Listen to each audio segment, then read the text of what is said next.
You ready? We're ready. I'm waiting on you. Let's do it. I'm just talking to my friend over here. Yeah. Talking shit.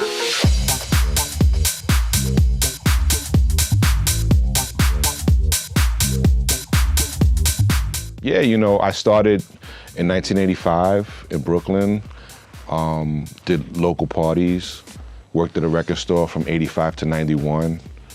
Through that store, I met Todd Terry, who used to come to the store and buy records. Also, I had a partner at that time called Mike Delgado, and we started Masters at Work together in the neighborhood. You know what I mean? And yeah, that just grew, and I just wanted to take things further outside of the store. I wanted to make records. Todd at that time was making a lot of music, so I learned a lot from him, from just watching his sessions and stuff like that, and going to his house. So yeah, just wanted to take things to the next level, and started to produce and make beats. My boss from the record store, Joe Gregorio, had a friend who she was married to Frank Mendez, who had New Groove Records. So he introduced us, and that's how the Dope Wax imprint started. He actually gave me the label, actually bought me the first two pieces of equipment, which was an SP1200 and then a Kai S950. So the rest is pretty much history. That's where it all started from.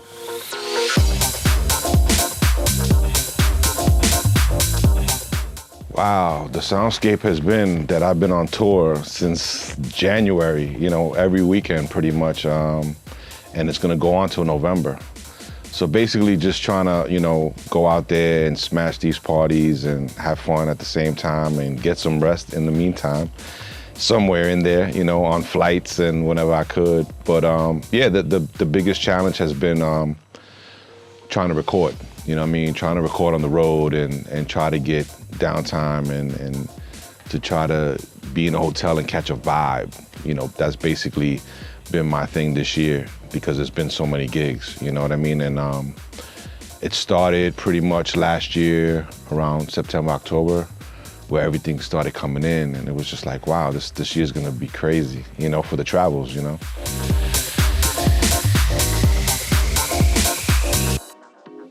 The broken beat sound that I developed, I really haven't played it much these days, you know what I mean?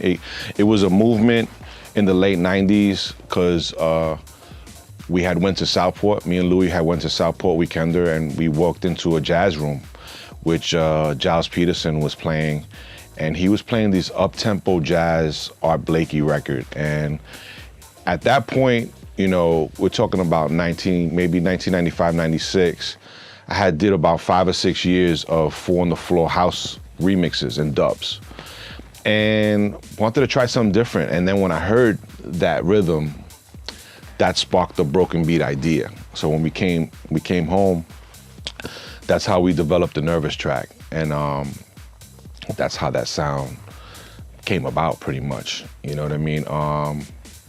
But yeah, it's we did it for a couple of years, and then it caught on worldwide. A lot of guys started doing it in London and stuff like that, but then I kind of fell back and I kind of moved into different directions and stuff, so I kind of haven't touched it in a minute actually, which is a good idea, so something I should do.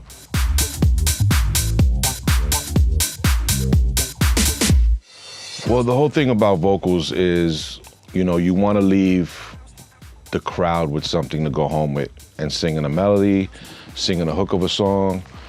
So that was always important to us. You know what I mean?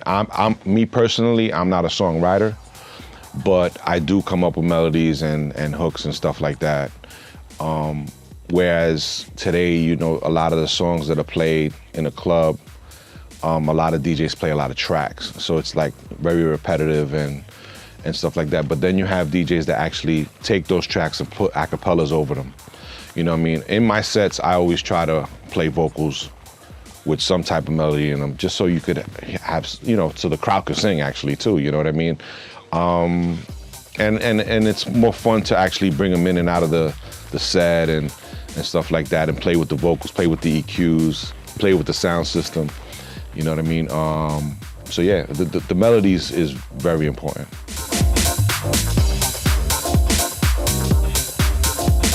Both. I like both, whether it's remixing or making my own tracks. When you're making your own tracks, you're kind of just free to do whatever you feel. You know what I mean? The challenge with remixing somebody else's record is, the first thing is, you get somebody wants you to do a mix. You listen to it and say, okay, well, what do I hear in this track that's going to inspire me to create something? So if there's something there to create, then we take it a step further. Okay, send me the parts, send me the session, or whatever the case may be. And then, you take your lines and you create. Sometimes it's a full song that you have to remix. So we've been always, and when I say we, I say Masters at Work and Kenny Dope as well, and Louis Vega. We've been prone to create a brand new track underneath a remix, where a lot of guys just used to, in our time when we were doing it in the 90s, would just actually mix what was there. So we were creating new beds of music. We were also creating these dubs that we became famous for, which was the Masters of Work dub. And we would get hired just for the dubs sometimes, you know what I mean? Because people, a pop act like a Debbie Gibson or, Spice Girls or, wanted this club play, you know what I mean? So they needed this dub to get in the clubs, because otherwise DJs wouldn't touch them,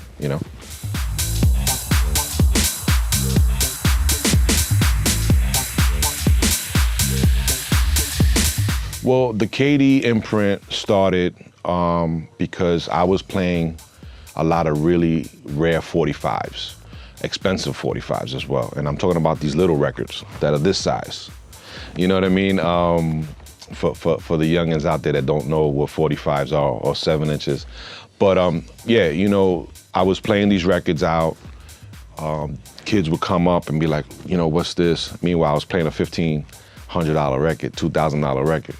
So the whole concept of the label came about to actually reissue these titles, these songs. So then I sought out for the masters and tried to find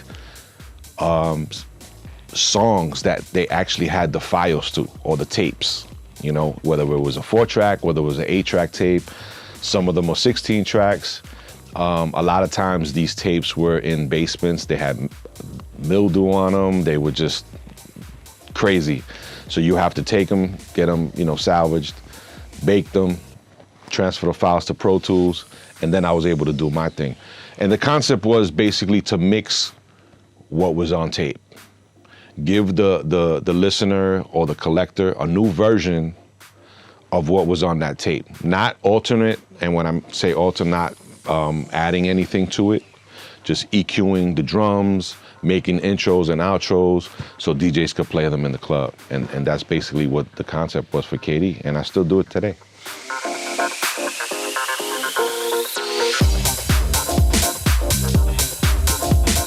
I was a late bloomer with the whole Serato thing, you know what I mean? Because, we were still doing the vinyl, but the first transition for us was the CD, and even that was a mission, because you had to take all your vinyl, record them to CD, compile these CDs, and drag CDs with you.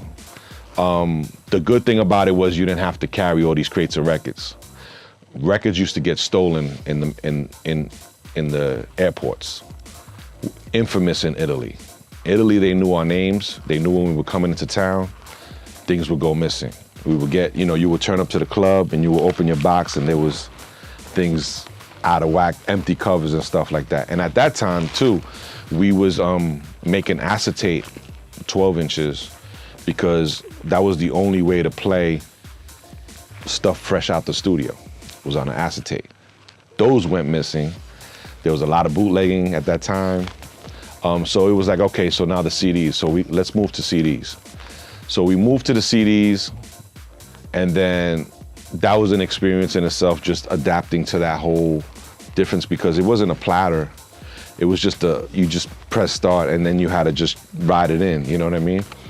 But then those started getting stolen too. They would, you would turn around, you would go like this, you would go, and where did the CD go? And they were swiping CDs.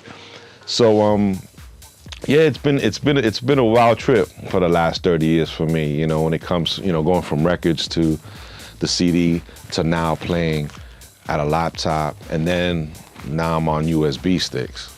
You know what I mean? So it's crazy, the evolution, but you can carry so much music though now. Like you're able to move around with, you know, 30, 40, 50,000 records, you know, on keys, on little keys too, like nothing, you know, it's amazing.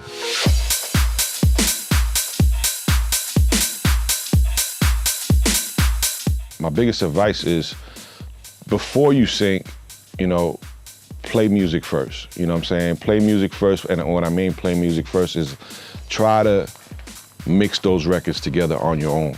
You know what I'm saying? Because what it's gonna do is once you get that, and then once you go into a feature that you're gonna lock into 4 decks or 6 decks or whatever you're doing, then your mind is just gonna go in different places. I think a lot of people today learn first that way, you know, but you have to go to the basics first and then move up, you know, and then learn all the other tricks of the trade, you know, pretty much. But that'll be it for me.